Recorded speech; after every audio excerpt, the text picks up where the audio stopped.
Welcome to the White House. It is always wonderful to be here and to have you here. I have no announcements to make, so I will go straight to questions. Jim. Thanks, Jay.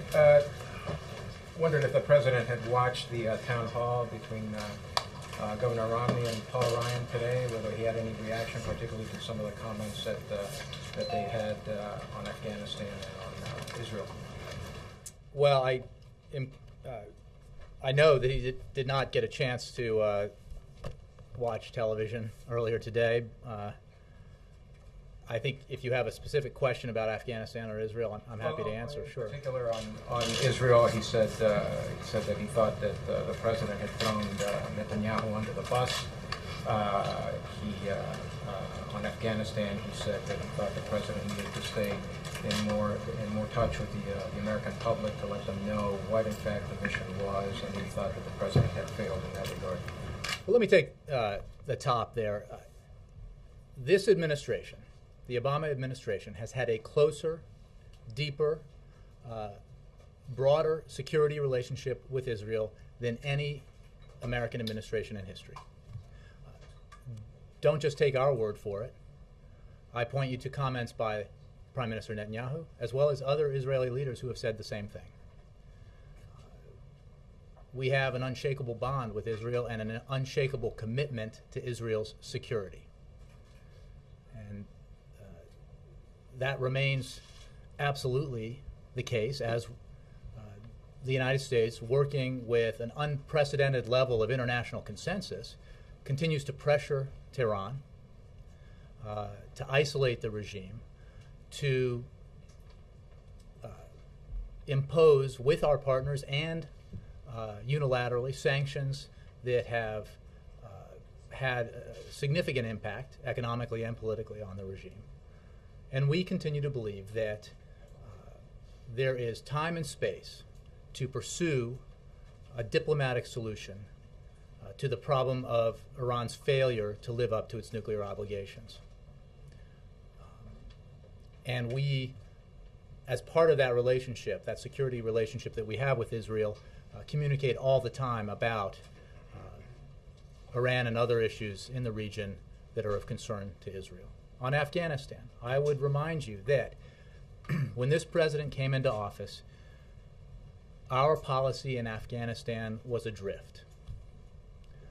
Then Vice President-elect Joe Biden went on a trip prior to the inauguration to the region, including Afghanistan, Pakistan, and Iraq. And he came back and reported to then President-elect Obama that if you ask 10 of our people in Afghanistan what our mission is in Afghanistan, you'd get 10 different answers. And this president committed, as he did during the campaign, to making sure that we had a focused mission that returned to the original reason why we sent troops to Afghanistan, which was to go after those who attacked the United States, to go after al-Qaeda. And he, very carefully, working with military and civilian leaders, developed a strategy in Afghanistan that is focused on our number one goal, to disrupt, dismantle, and ultimately defeat al-Qaeda.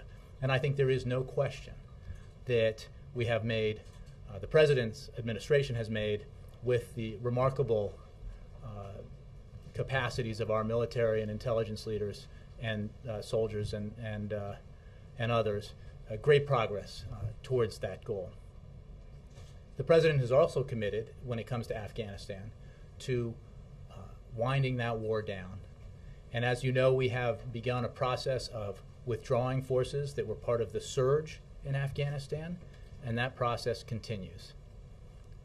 And we have been very clear, the President has been, as well as other leaders in this administration, about the objectives in Afghanistan and why the President's policy of turning over security lead to Afghanistan gradually with all of our ISAF partners is the right policy.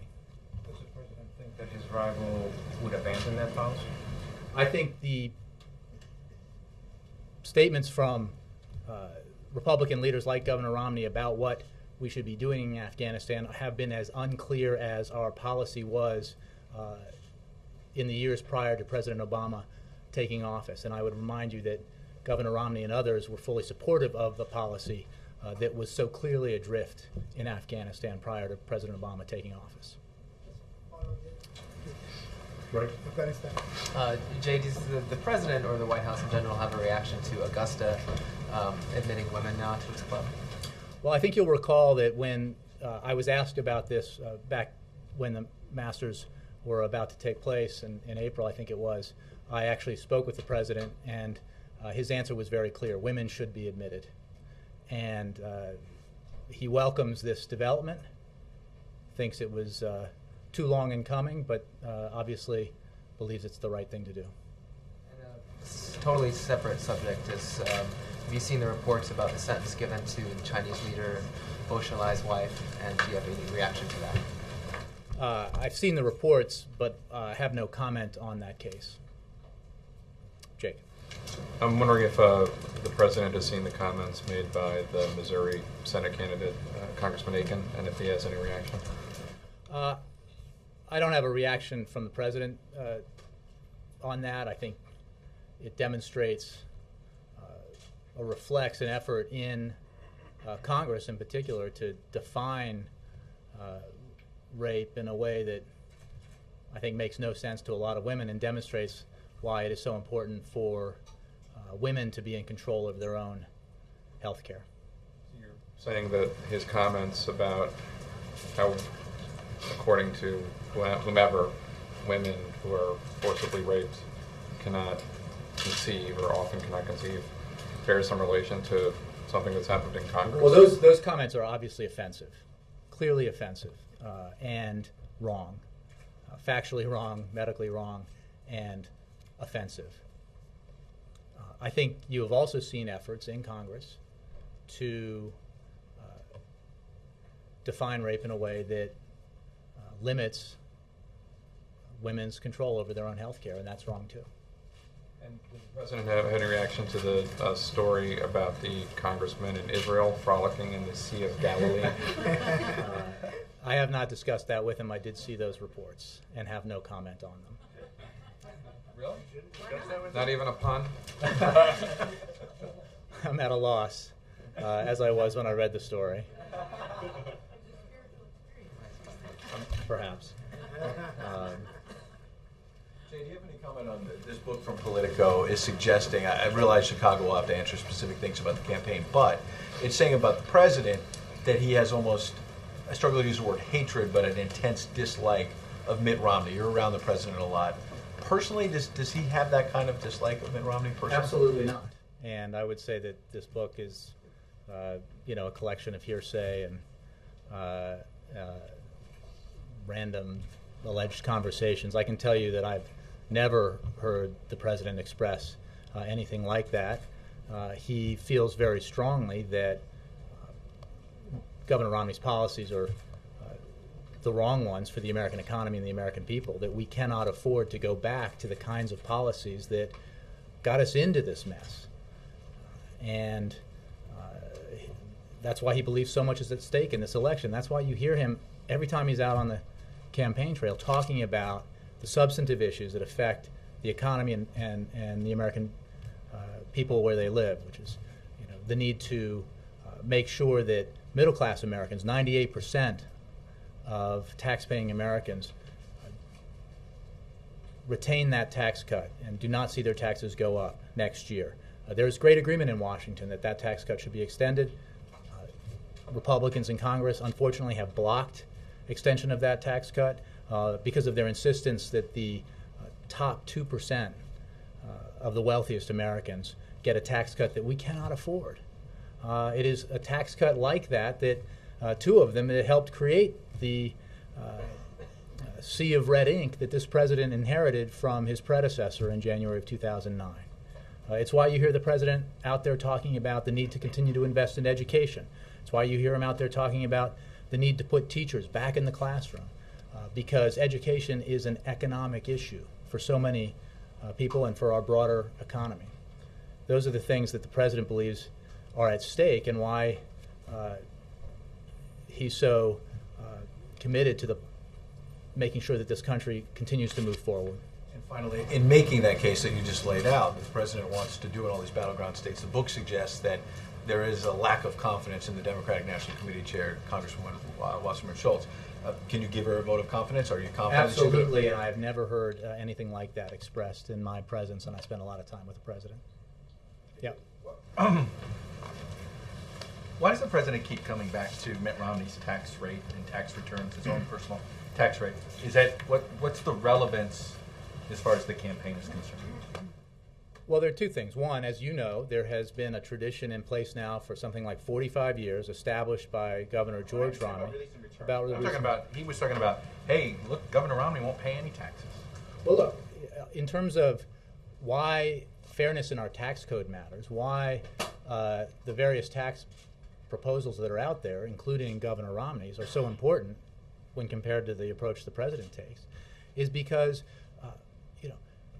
when millionaires and billionaires, multimillionaires and billionaires, pay a lower effective tax rate than average Americans, it's harmful to the broader economy at a time when we cannot afford to be giving massive tax breaks again to those folks who have done very well at a time when the middle class has been squeezed.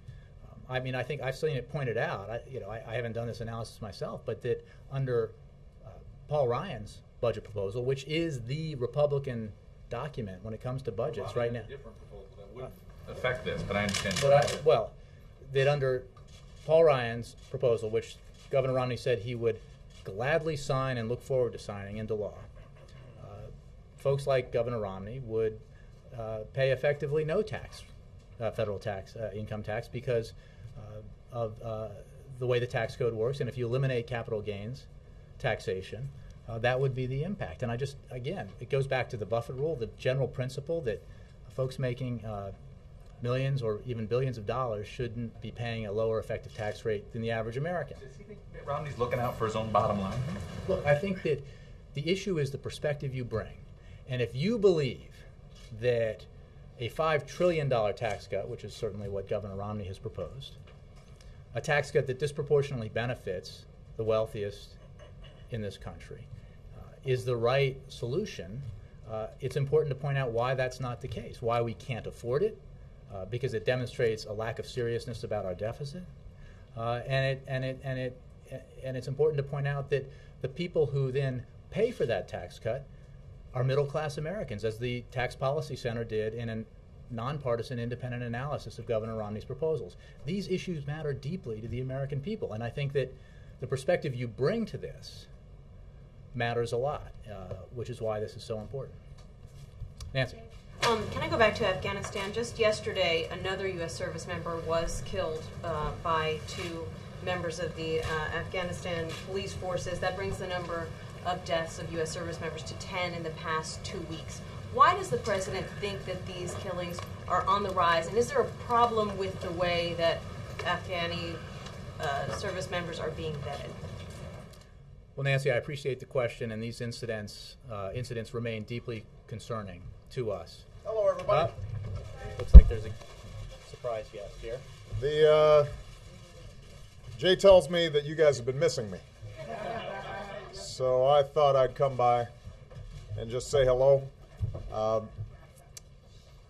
Before I take some questions, let me just mention, since Medicare has been a little bit in the news lately, I thought it'd be useful to start with some actual facts and news about the program. Today, HHS announced that thanks to the health care law that we passed, nearly 5.4 million seniors with Medicare have saved over $4.1 billion on prescription drugs. That's an average savings of more than $700 per person.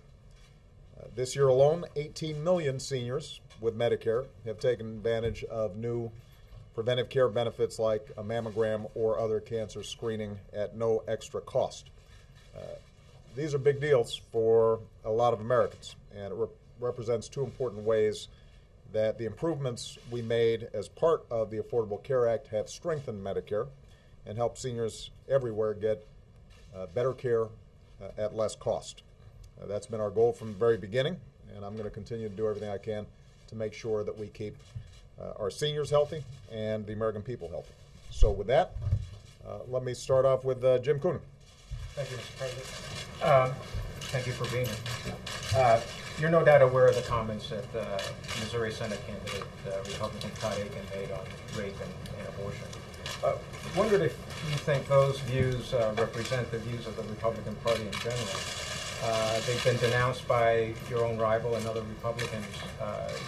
Are they an outlier or are they representative?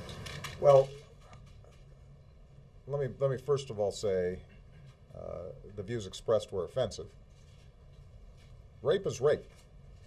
And the idea that we should be parsing and qualifying and slicing what types of rape we're talking about doesn't make sense to the American people, and certainly doesn't make sense to me. So what I think these comments do underscore is why we shouldn't have a bunch of politicians, a majority of whom are men, making healthcare decisions on behalf of women. And so although these particular comments have led Governor Romney and other Republicans to distance themselves, I think the underlying notion that we should be making decisions on behalf of women for their health care decisions, or qualifying forcible rape versus non-forcible rape. I think those are broader issues, and that is a significant difference in approach between me and the other party. But I don't think that they would agree with the senator from Missouri in terms of his statement, which was way out there. Should he drop out of the race? You know, he was nominated by the Republicans of Missouri. I'll let them sort that out. Nancy Cortz. Yes, Mr. President, thank you. As you know, your opponent recently accused you of waging a campaign filled with anger and hate, and you told Entertainment Tonight that anyone who attends your rallies can see that they're not angry or hate-filled affairs. But in recent weeks, your campaign has suggested repeatedly, without proof, that Mr. Romney might be hiding something in his tax returns. They have suggested that Mr. Romney might be a felon for the way that he handed over power of Bain Capital. And your campaign and the White House have declined to condemn an ad by one of your top supporters that links Mr. Romney to a woman's death from cancer. Are you comfortable with the tone that's being set by your campaign? Have you asked them to change their tone when it comes to defining Mr. Romney? Well, first of all, I'm not sure all those characterizations that you laid out there were accurate. For example, nobody accused Mr. Romney of being a felon. And I think that what is absolutely true is if you watch me on the campaign trail, here's what I'm talking about. I'm talking about how we put Americans back to work. And there are sharp differences between myself and Mr. Romney in terms of how we would do that. He thinks that if we roll back Wall Street reform, roll back the Affordable Care Act, otherwise known affectionately as Obamacare, that somehow people are going to be better off. I think that if we are putting teachers back to work and rebuilding America and reducing our deficit in a balanced way, that's how you put people back to work. That is a substantive difference. That's what I talk about on the campaign.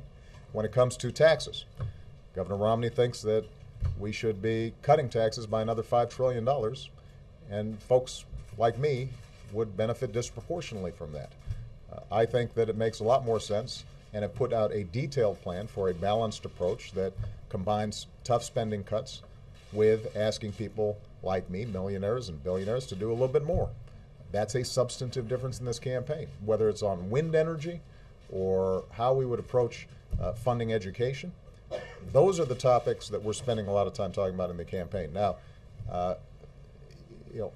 if you look at the overall trajectory of our campaign and the ads that I've approved and are produced by my campaign, you'll see that we point out sharp differences between the candidates, but we don't go out of bounds. And when it comes to releasing taxes, that's a precedent that was set decades ago, including by Governor Romney's father. And for us to say that it makes sense to release your tax returns, as I did, as John McCain did, as Bill Clinton did, as the two President Bushes did, I don't think is in any way out of bounds. I think that is what the American people would rightly expect, is a sense that if, particularly when we're going to be having a huge debate about how we reform our tax code and how we pay for the government that we need, I think people want to know that, everybody's been playing by the same rules, including people who are seeking the highest office in the land. This is not an entitlement, being President of the United States. This is a privilege, and we've got to put ourselves before the American people to make our case. Well, why not send a message to the top super PAC that's supporting you and say, I think an ad like that is out of bounds. We shouldn't be suggesting that. So let's take that particular issue, as opposed to, because you lumped in a whole bunch of other stuff that I think was entirely legitimate. I don't think that Governor Romney is somehow responsible for the death of the woman that was portrayed in that ad. But keep in mind, this is an ad that I didn't approve, I did not produce, and as far as I can tell, has barely run. I think it ran once.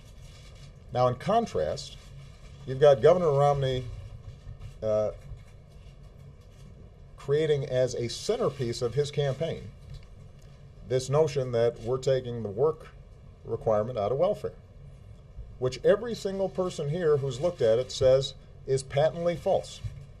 Right? What he's arguing is somehow we have changed the welfare requirement, the work requirement in our welfare laws. And in fact, what's happened was that my administration, responding to the requests of 5 governors, including 2 Republican governors, agreed to approve giving them, those states, some flexibility in how they manage their welfare rolls, as long as it produced 20% increases in the number of people who are getting work. So in other words, we would potentially give states more flexibility to put more people back to work, not to take them off the work requirement under welfare. Everybody who's looked at this says what Governor Romney is saying is absolutely wrong. Not only are his super PACs running millions of dollars worth of ads making this claim, Governor Romney himself is approving this and saying it on the stump. So the contrast, I think, is pretty stark. That's, they can run the campaign that they want, but the truth of the matter is you can't just make stuff up. That's one thing you learn as President of the United States. You get called into account.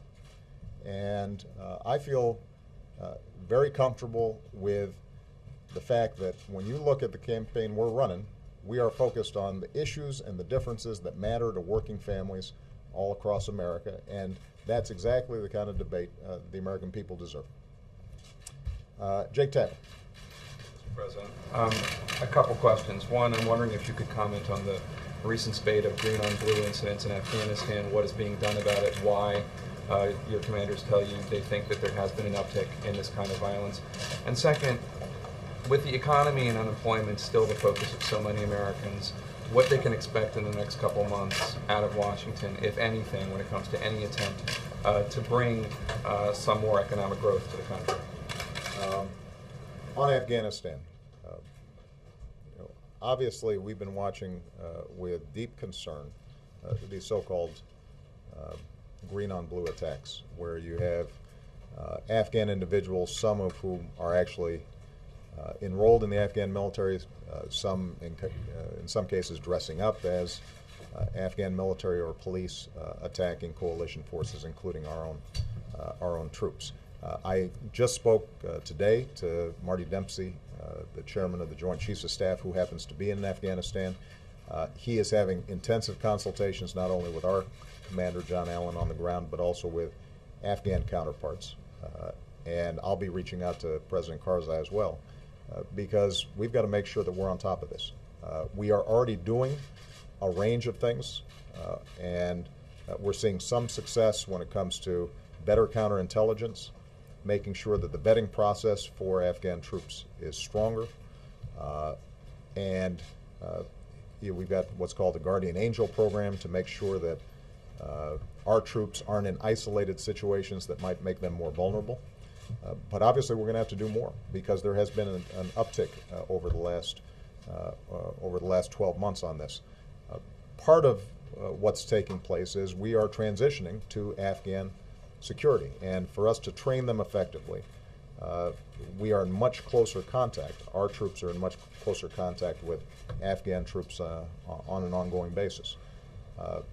And part of what we've got to do is to make sure that this model works, but it doesn't make our guys more vulnerable. In the long term, we will see fewer U.S. casualties and coalition casualties by sticking to our transition plan and making sure that we've got the most effective Afghan security force possible. But we've got to do it in a way that doesn't leave our guys vulnerable. So we are deeply concerned about this from top to bottom. And hopefully over the next several weeks we'll start seeing better progress on this front. In terms of the economy, I would love to say that when Congress comes back, they've got a week or 10 days before they go out and start campaigning again, that we're going to see a flurry of action. I can't guarantee that.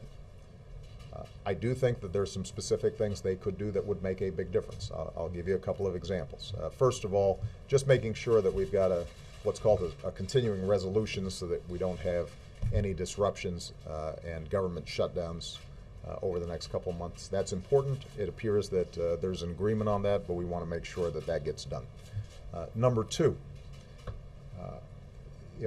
we have put forward an idea that I think a lot of Americans think makes sense, which is we've got historically low interest rates now, and the housing market is beginning to tick back up, but it's still not at all where it needs to be. There are a lot of families out there whose homes are underwater. They owe more than the house is worth because housing values drop so precipitously. And they're having trouble refinancing.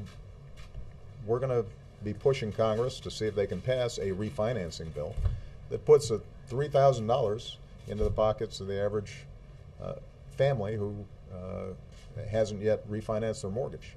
That's a big deal. That $3,000 can be used to strengthen the equity in that person's home, which would raise home values. Alternatively, that's $3,000 in people's pockets that they can spend on a new computer for their kid going back to school, or new school clothes for their kids. And so that would strengthen the economy as well. Obviously, the biggest thing that Congress could do would be to come up with a sensible approach to reducing our deficit in ways that we had agreed to and talked about last year. And I continue to be open to seeing Congress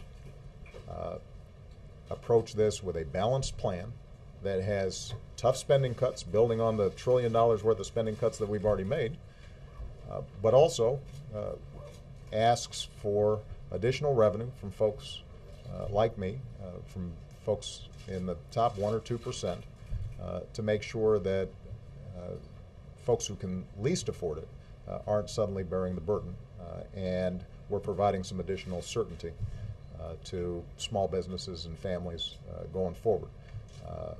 Alternatively, they could go ahead and vote for a bill that we've said would definitely strengthen the economy, and that is giving everybody who's making $250,000 a year or less certainty that their taxes aren't going to go down next year. That would make a big difference. Now, obviously, the Republicans have voted that down already once. It's not likely, realistically, that they're going to bring it back up again before Election Day. But my hope is after the election, people will step back and recognize that that's a sensible way to bring down our deficit and allow us to still invest in things like education that are going to help the economy grow. So, Chuck Todd. Mr. President, update us on your latest thinking on where you think things are in Syria, and in particular whether you envision using U.S. military, if simply for nothing else, the safekeeping of the chemical weapons, and if you're confident that chemical weapons are being safe. But I also want to follow up on an answer you just gave to Nancy. You said that one of the reasons you wanted to see Mitt Romney's tax returns was you want to see if everybody is playing by the same set of rules. It actually goes to the question she asked, which is this implication: do you think there's something Mitt Romney is not telling us in his tax returns that indicates he's not playing by the same set of rules? There's a difference between playing by the same sets of rules and doing something illegal. And in no way have we suggested the latter. But the first disclosure, the 1 years of tax returns that he disclosed indicated that he used Swiss bank accounts, for example. Well, that may be perfectly legal, but I suspect if you ask the average American, do you have one? And is that part of how you manage your tax obligations? They would say no. They would find that relevant information, particularly when we're going into a time where we know we're going to have to make tough choices, both about spending and about taxes. So, I think the idea that this is somehow exceptional, that there should be a rationale or a justification for doing more than the very bare minimum, has it backwards. I mean, the assumption should be you do what previous presidential candidates did dating back for decades.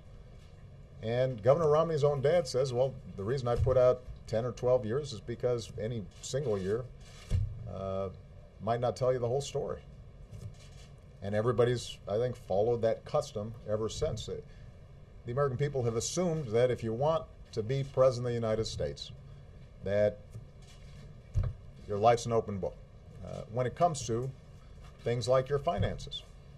I'm not asking him to, disclose every detail of, his medical records, although we normally do that as well.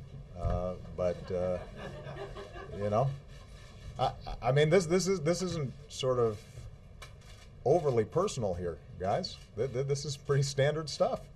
I don't think we're being mean by asking you to do what every other presidential candidate's done, right? It's what the American people expect. On Syria, obviously, this is a very tough issue. I have indicated repeatedly that President al-Assad has lost legitimacy, that he needs to step down. So far, he hasn't gotten the message and instead has doubled down in violence on his own people. The international community has sent a clear message that rather than drag his country into civil war, he should move in the direction of a political transition. But at this point, the likelihood of a soft landing seems pretty distant. What we've said is, number one, we want to make sure we're providing humanitarian assistance, and we've done that to the tune of $82 million, I believe, so far. And we'll probably end up doing a little bit more because we want to make sure that the hundreds of thousands of refugees that are fleeing the mayhem, that they don't end up creating or being in a terrible situation, or also destabilizing some of Syria's neighbors. The second thing we've done is we said that we would provide, in consultation with the international community, some assistance to the opposition in thinking about how would a political transition take place, and what are the principles that should be upheld in terms of looking out for minority rights and human rights, and that consultation is taking place. I have, at this point, not ordered military engagement in the situation, but the point that you made about chemical and biological weapons is critical. That's an issue that doesn't just concern Syria, it concerns our close allies in the region, including Israel. It concerns us. We cannot have a situation where chemical or biological weapons are falling into the hands of the wrong people. We have been very clear to the Assad regime, but also to other players on the ground, that a red line for us is we start seeing a whole bunch of chemical weapons moving around or being utilized. That would change my calculus. That would change my equation. It's somehow under its safe. In a situation this this volatile, I wouldn't say that I am absolutely confident. What I'm saying is we're monitoring that situation very carefully. We have put together a range of contingency plans. We have communicated in no uncertain terms with every player in the region that that's a red line for us, and that there would be enormous consequences if we start seeing movement on the chemical weapons front or the use of chemical weapons. That would change my calculations significantly. So, all right. Thank you, everybody.